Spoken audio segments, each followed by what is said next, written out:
Coordination chemistry का exercise question 9.3 दिया हुआ है। Question says what will be the correct order for the wavelengths of absorption in the visible region for the following complexes. Question पूछता है कि इन सभी complexes में सबसे ज्यादा वेवलेंथ का एब्जॉर्प्शन किस में होगा।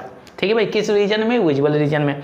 अब विजुअल रीजन होता क्या? आपका वेबग्योर होता है। चलिए मैं यहाँ पे लिख देता हूँ, ये हो गया आपका वेबग्योर। ठीक है भाई, वेबग्योर। इसमें से वेवलेंथ कैसे इंक्रीज हो रहा होता है? ऐसे इंक्रीज हो रहा है। ठीक है, अगर इन कॉम्प्लेक्स में वेवलेंथ के बारे में बातचीत कर रहे हैं, मतलब कि इन कॉम्प्लेक्सेज की एनर्जी के बारे में आपको सोचना पड़ेगा, इन कॉम्प्लेक्सेज की स्टेबिलिटी के बारे में आपको सोचना पड़ेगा। कोऑर्डिनेशन केमिस्ट्री में एक टॉपिक है factors affecting the stability of the complexes. इस टॉपिक से इस क्वेश्चन को आप आसानी से आंसर कर सकते हैं। अब देखिए भाई, किन्हीं कॉम्प्लेक्सेज की अगर स्टेबिलिटी आपको डिटरमिन करनी है तो वहाँ पर उन कॉम्प्लेक्सेज के सेंट्रल मेटल एटम से भी स्टेबिलिटी डिटरमिन कर सकते हैं और लिगेंड से भी स्टेबिलिटी डिटरमिन कर सकते हैं। ठीक है भाई, मैं सेंट्रल मेटल एटम के बारे में बातचीत करता हूँ। तो इन सभी कॉम्प्लेक्सेज में अगर आप देखें तो सेंट्रल मेटल एटम तो सेम ही हो जाता है। अगर सेम है तो कोई कंपैरिजन ही नहीं है, मतलब कि सेंट्रल मेटल एटम से हम स्टेबिलिटी डिटरमिन नहीं कर सकते हैं। अगर मैं ऑक्सीडेशन स्टेट के बारे में बात करूं तो निकल की ऑक्सीडेशन स्टेट क्या है भाई? यहाँ पे अगर आप देखें तो ये NO2 माइनस होता है तो ये -6 हो जाएगा। अगर उधर जाएगा तो -4 + 6 = +2। इसकी ऑक्सीडेशन स्टेट कितनी हो जाएगी? +2 हो जाएगी। ठीक है, इसमें अगर आप देखें तो न्यूट्रल लिगेंड्स लगा हुआ है 6 × 0, मतलब ये overall charge of this complex, इसकी ऑक्सीडेशन स्टेट हो जाएगी +2 हो गया। इसमें अगर आप देखें सेम सिनारियो यहाँ पर भी है तो यहाँ पर भी इसका +2 ऑक्सीडेशन स्टेट। मतलब है कि इन तीनों कॉम्प्लेक्सेज में सेंट्रल मेटल एटम सेम हो जाता है और इनकी ऑक्सीडेशन स्टेट भी सेम हो जाती है। ऑक्सीडेशन स्टेट से भी आप stability of the complexes determine कर सकते हैं। ठीक है भाई, मतलब है कि आपको इन कॉम्प्लेक्सेज की स्टेबिलिटी डिटरमिन करने के लिए लिगेंड्स पर फोकस करना पड़ेगा। ठीक है भाई, तो यहाँ पे अगर आप देखें तो ये हो गया आपका NO2 इसमें दिया हुआ है। नेक्स्ट कॉम्प्लेक्स में जो लिगेंड्स दिया है NH3 दिया हुआ है और इसके बाद में थर्ड जो कॉम्प्लेक्स है आपका ये H2 लिगेंड्स दिया हुआ है। ठीक है भाई, अब देखिए स्टेबिलिटी, अब इन लिगेंड्स के बारे में अगर बातचीत करें तो स्पेक्ट्रोकेमिकल सीरीज आप यूज कर लीजिए। स्पेक्ट्रोकेमिकल सीरीज में strong field ligands and weak field ligands order में अरेंज किए गए हैं based on the value of ΔO CFSC value. ठीक है भाई, तो यहाँ पे अगर आप देखें तो बेस्ड ऑन स्पेक्ट्रोकेमिकल सीरीज, ठीक है, अगर मैं स्पेक्ट्रोकेमिकल सीरीज को फॉलो करता हूँ, स्पेक्ट्रोकेमिकल सीरीज, तो उसमें क्या है भाई, ये सबसे ज़्यादा स्ट्रॉन्ग फील्ड लिगेंड्स ये होगा। ठीक है, नेगेटिव चार्ज रहता है, ये न्यूट्रल लिगेंड्स है और ये आपका न्यूट्रल लिगेंड्स हो गया। तो ये ऑर्डर रहता है स्पेक्ट्रोकेमिकल सीरीज में, ये सबसे ज़्यादा स्ट्रॉन्ग फील्ड लिगेंड्स है, फिर इसके बाद में ये और ये आपका वीक फील्ड लिगेंड्स हो जाता है। अगर देखिए factors affecting stability of complexes के बारे में बात करें तो खासतौर से जिन कॉम्प्लेक्सेज में स्ट्रॉन्ग फील्ड लिगेंड्स प्रेजेंट होता है उन कॉम्प्लेक्सेज की स्टेबिलिटी ज़्यादा होती है। ये पार्ट आप लोगों ने सीखा हुआ होगा।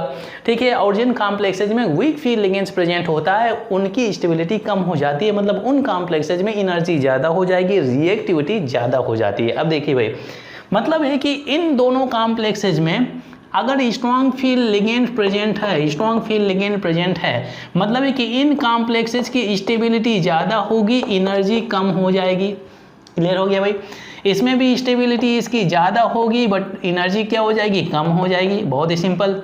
इसमें ये आपका वीक फील्ड लिगेंड है, अगर वीक फील्ड लिगेंड से तो स्टेबिलिटी कम हो जाएगी, एनर्जी ज़्यादा हो जाएगी। तो लॉजिकली तो बात बहुत ही क्लियर हो गया।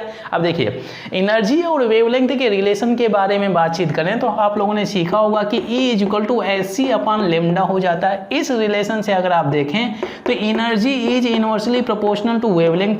लेमडा क्या है भाई? वेवलेंथ का सिंबल होता है, मतलब जिस कॉम्प्लेक्स की एनर्जी ज़्यादा होगी तो उसमें क्या है, उस कॉम्प्लेक्स का क्या है भाई, ये वेवलेंथ कम हो जाएगा। परंतु यहाँ पे अगर आप बातचीत करें एब्जॉर्प्शन के बारे में, अब देखिए भाई, ये जो कॉम्प्लेक्सेस सबसे ज़्यादा स्टेबल हो गया। अगर हम स्टेबिलिटी ऑर्डर के बारे में बात करूँ, स्टेबिलिटी ऑर्डर्स, ठीक है भाई, स्टेबिलिटी ऑर्डर के बारे में अगर हम बातचीत करें तो ये ऑर्डर आपको मिल जाएगा, लिगेंड से हम डिटरमिन कर लेते हैं। अब देखिए ये कॉम्प्लेक्स सबसे ज़्यादा स्टेबल है, मतलब कि इस कॉम्प्लेक्स की एनर्जी सबसे कम है। अगर इस कॉम्प्लेक्स को आप एक्साइटेड स्टेट में ले जाना चाहते हैं, मतलब एब्जॉर्प्शन के बारे में बातचीत कर रहे हैं, मतलब किस कॉम्प्लेक्स में सबसे ज़्यादा एनर्जी आप सप्लाई करने वाले हैं, ये चीज़ आपको सोचना है एब्जॉर्प्शन के बारे में। मतलब किस कॉम्प्लेक्स में एनर्जी का एब्जॉर्प्शन सबसे ज़्यादा होगा, एनर्जी का एब्जॉर्प्शन सबसे ज़्यादा होगा। तो इस कॉम्प्लेक्स की एनर्जी सबसे कम है क्योंकि इसकी स्टेबिलिटी ज़्यादा है। रीज़न क्या है कि इसमें स्ट्रॉन्ग फील्ड लिगेंड्स लगा हुआ है। मतलब कि एनर्जी का एब्जॉर्प्शन सबसे ज़्यादा इसमें करना पड़ेगा, किस लिए वजह से, एक्साइटेड स्टेट में ले जाने के लिए। ठीक है, इस कॉम्प्लेक्स को एक्साइटेड मोड में ले जाने के लिए बहुत ही ज़्यादा एनर्जी आपको सप्लाई करनी पड़ेगी। जब अगर एनर्जी ज़्यादा है, एनर्जी ज़्यादा एब्जॉर्प्शन कर रहा है तो मतलब वेवलेंथ का एब्जॉर्प्शन कम हो जाएगा। बहुत ही सिंपल पार्ट। तो इसमें से क्या, वेवलेंथ का एब्जॉर्प्शन इसमें कम हो जाएगा। अगर इस कॉम्प्लेक्स में एनर्जी का एब्जॉर्प्शन ज़्यादा हो रहा है तो वेवलेंथ का एब्जॉर्प्शन कम हो जाएगा, क्योंकि energy is inversely proportional to wavelength. अच्छा भाई, same is the scenario with this complex also. यहाँ पर भी आपको एनर्जी बहुत ही सप्लाई करना पड़ेगा, बहुत ही ज़्यादा सप्लाई करना पड़ेगा, तो यहाँ पर वेवलेंथ का एब्जॉर्प्शन कम हो जाएगा।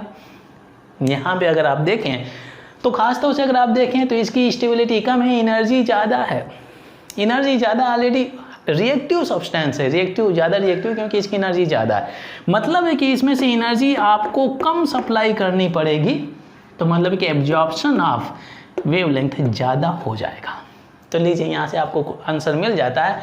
इस कॉम्प्लेक्स में वेवलेंथ ऑफ एब्जॉर्प्शन सबसे ज़्यादा हो जाएगा, फिर इसके बाद में इसमें रहेगा और इसमें सबसे कम वेवलेंथ ऑफ एब्जॉर्प्शन रहेगा। तो ये ऑर्डर आप निकाल सकते हैं। जो आंसर होगा आपका, ये निकिल हो जाएगा, ये NO2, ये 6 हो गया, ये ऑक्टाहेड्रल कॉम्प्लेक्सेज हो जाते हैं 4-।